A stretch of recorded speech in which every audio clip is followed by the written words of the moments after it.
Hey guys, and welcome to another brand new video. In this video, we actually have some pretty big Sony news going on as of today, where it does kind of seem like we have some big Last of Us news. We also have some other really big, also Ubisoft games actually leaked out over here, which may or may not be a little Far Cry game. And if you know what kind of things we're going to go talk about all throughout this video. So let's go talk about this. Let's go talk about the kind of huge, massive success that actually did go get leaked out / announced / whatever as of today. And I do think it kind of deserves a little good round of applause. So let's go talk about it. As well, if you guys are brand new, make sure you guys are subscribed with the notifications on. As well, make sure you guys are subscribed just in general. We have the Twitter and Twitch stream down below if you guys want to follow. Check out Twitter, Target, Amazon, whatever, all down below. All that good stuff. The Howl links as well if you guys want to check out the last few days for the reservations. And let's go dive in the video. So, in case you guys missed it or lived underneath the rock, The Last of Us has actually been a pretty successful and pretty well acclaimed show. A lot of people watching it, a lot of actual reviewers, a lot of folks just in general have really been enjoying the vibe. And as of right this second, it seems like they hit their premiere of around 22 million viewers right now, I believe, for the first season. Because, basically as it's been announced, people can go back to it, kind of like a Netflix show. You could watch it, at any point as you guys want. And obviously, if you want to start a show, you're going to start off with the first episode. It's kind of obvious. Duh. But when it comes to this one, it actually does seem like we have some massive, huge news when it comes to Sony and Sony lovers, and also lovers for the show. So it's funny because we actually went and referenced up a BuzzFeed article, believe that or not, of all things, where BuzzFeed actually basically had the director and basically the person who's pretty heavily involved in these decisions, kind of leaking that they're not sure if they want to do a second season or not for The Last of Us show. But apparently right now, as of 24 hours ago, that news is now old news, because as of now, The Last of Us show has now apparently been officially renewed now for season 2 by HBO, as the premiere hit over 22 million viewers. So, really, as of right now, the viewership for the acclaimed apocalyptic series continues to climb, and so far, everyone's been absolutely loving it. So that's kind of the big news over here, where the apocalypse drama starring Pedro Pascal and Bella Ramsey has been a smash hit out of the gate. This series is basically at a 97% positive reviews among critics on Rotten Tomatoes, and its premiere episode earlier this month was HBO's second most watched series debut in a decade, and has since climbed up to 22 million viewers across all platforms. Last Sunday's second episode jumped 22% in the overnight ratings compared to the premiere across HBO. So basically right now, people are getting excited, people know what's going on, people got the vibe, and they're just like, let's go, we like the show, we like the vibe, we like everything, let's go and check it on out. And so far, rightfully so. If you guys have watched it, let me know your thoughts and comments down below. But we've been covering the news and talking about it on the channel, and I think this is really big Sony news. Because it's not necessarily about the fact of one game has been doing well, the game series and the story, the lore, but more about the fact of it's continued. It's not just a one-time thing. It's not like a one good season or one good movie. It's a, hey, let's keep on going. And this is more of normal individuals too. I'm sure there's a lot of gamers involved, but there's a lot of normal individuals who are just checking out this show and the series for the first time ever. Good examples like my brother-in-law and sister, who are a little bit older, but they're not too old, obviously, but they're kind of outside the normal, I'm going to game every single type of day type vibe. But obviously they played games when they're younger, and they see oh, it's a video game. They kind of get that somewhat rough reception. But with this, with all the reviews and critics all saying how good it is, it kind of goes and gets people on an interesting premise, interesting hook, but as well, they also want to watch it. So they basically made a really good call. So they go and say, I'm humbled, honored, and frankly overwhelmed that so many people have tuned in and connected with our retelling of Joel and Ellie's journey. This said executive producer Neil Druckmann. The collaboration with Craig Mazin, our incredible cast and crew, and HBO exceeded my already high expectations. Now we have the absolute pleasure of being able to do it again with season 2. So that's cool. That's exciting. That's good news. It's officially confirmed as of now. And so far, I think a lot of folks have been enjoying the story. Now, I've obviously played the game myself, so I kind of know where it's kind of going, but it's still been very cool to see the real-life elements of all this tied together. There's no official word yet on the creative plan for Season 2, but in the Hollywood Report, recent cover story, showrunners Druckmann and Mazin hinted at the show wouldn't waste time before delving into the storyline of Last of Us Part 2 video game, saying, I don't like filler, which is cool to see. But it also kind of leads back to a really big article that happened yesterday, where they were kind of saying, hey, we have a Last of Us multiplayer in the works, but we're not really sure if we're going to make a Last of Us Part 3 game. So obviously you don't want to go too hardcore into the future of the story. Anime and manga do that quite a bit. So we'll kind of seeing how deep they want to go into Part 2, how much the very first game is going to be, and everything all in between. So Yeah, I think it's all around really, really good stuff, and this is really cool, exciting news.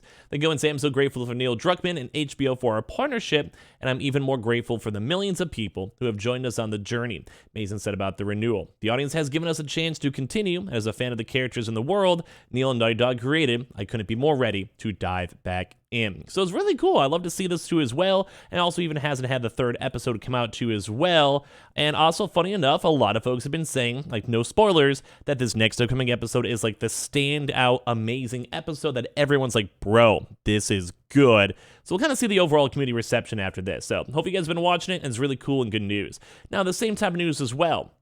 When it comes to this stuff, we keep on reporting on the news how the Last of Us game has been going phenomenal and skyrocketing. But now go and say from Christopher Drung, same.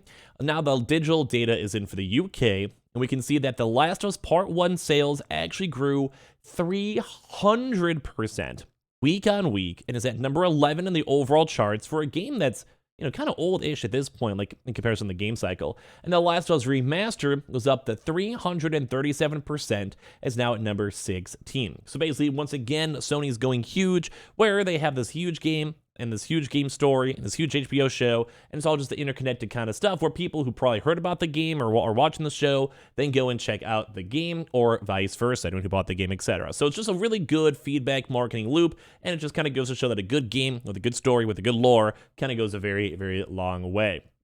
Now, some other very interesting news too as well is that Far Cry 7 and a standalone Far Cry multiplayer game are both reportedly in the works.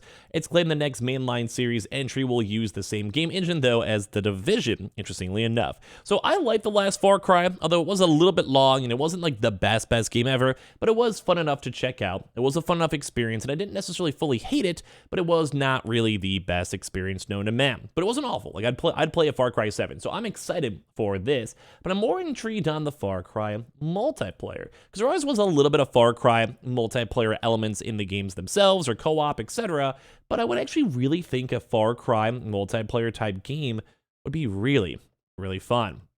So right now, Ubisoft is currently developing Far Cry 7 as a standalone Far Cry game. So let's go over reports from Kotaku and Inside Gaming, with the former claiming that Ubisoft CEO Yves Guillemot mentioned both games during an internal company update as of last week. As you guys know, that was right when the strikes were basically over there. You guys can even kind of see, like, over here too, on the random review was a 2-star on the resolution, which is not good. Like, I mean, I didn't hate it, but I didn't love it. So sources also told the site that Far Cry 7 is being made with Ubisoft's Snowdrop engine, rather than the Dunia engine used for recent series entries, which is very intriguing to see. So basically powers the Division series as well, but I more would probably really want to have a Division 3 at this point.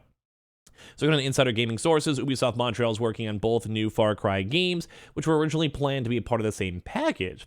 The multiplayer game is currently an extraction-based shooter based in Alaskan wilderness. Seems very cool. I like the idea of that.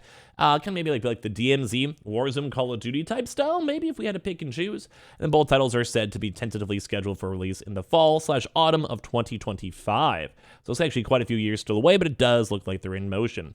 Far Cry 6, which was released in 2021, included online co-op, but didn't actually have a competitive multiplayer component. And now, I usually do think Ubisoft is more of a multiplayer type game. I think they actually have excelled pretty well on the multiplayer style games, so we'll have to kind of go and see if this actually does have any good merits or not.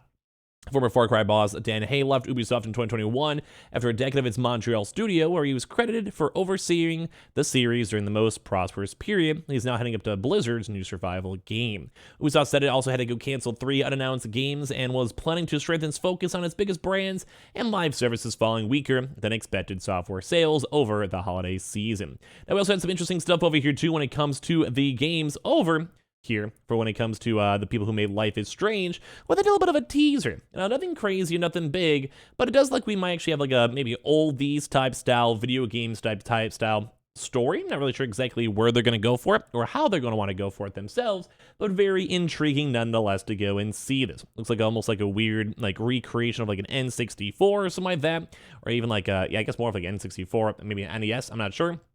You can see it's a little bit more dated, a little bit gamer-y, so we'll have to see how this plays on out. And last but not least, a little bit of sad news saying the XCOM director says he's not currently working on a brand new XCOM game. I know a lot of folks have been on the lookout for that, if they could, as well. We also had the Midnight Suns game earlier on today for some news. So Jake Zillman acknowledges demand for a new XCOM, but he says he's busy with Midnight Suns, which makes sense because I do think this is technically a bigger IP in terms of the characters involved rather than XCOM. But it's a little bit sad to go and see because I think a lot of folks have been looking forward to a new XCOM game. There was a few like weird indie ones that came out not too long ago, but it does seem like it's currently on break. So give me your thoughts and comments down below, and as well, make sure you guys are subscribed with the notifications on. We have the Twitter and Twitch room down below. We have the Target links down below with the Amazon links down below and everything else Howl links to as well. And I appreciate you guys all so much for watching here in the first place.